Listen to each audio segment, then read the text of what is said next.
Hello বন্ধুরা, আজ আমি আপনাদের চিংড়ি মাছ লাউ পাতা দিয়ে এক সুন্দর রেসিপি করে দেখাবো। এই রেসিপিটা জানতে হলে ভিডিওটা প্রথম থেকে শেষ পর্যন্ত দেখতে হবে।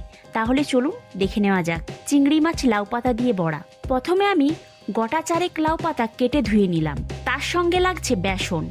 একটা থালাতে সাজিয়ে নিলাম চিংড়ি মাছ, পেঁয়াজ কুচি, রসুন কুচি, আদা কুচি, কাঁচা লঙ্কার কুচি, সরষা, পোস্ত, লঙ্কার গুঁড়ো, হলুদ গুঁড়ো, কালো জিরে, সাদা তিল।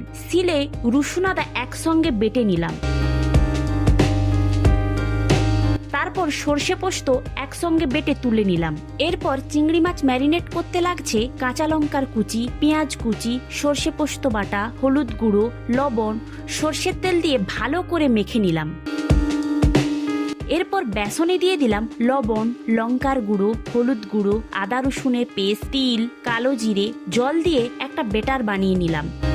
কড়াইতে তেল গরম করতে দিয়ে দিলাম। এই সাইডে লাউ পাতার মধ্যে চিংড়ি মাছের পুরটা দিয়ে সুন্দরভাবে মুড়ে নিলাম। তারপর বেসনে ডুবিয়ে একে একে ছেড়ে দিলাম। লো ফ্লেমে কিছুক্ষণ রেখে লাল লাল করে ভাজা হয়ে এলে তুলে নিলাম। এবারে রেডি চিংড়ি মাছ লাউ পাতা দিয়ে এই সুন্দর রেসিপিটি। এটা গরম গরম খেতে খুব সুন্দর হয়। ভিডিওটা ভালো লাগলে অবশ্যই লাইক, কমেন্ট, শেয়ার করে পাশে থাকবেন। ধন্যবাদ।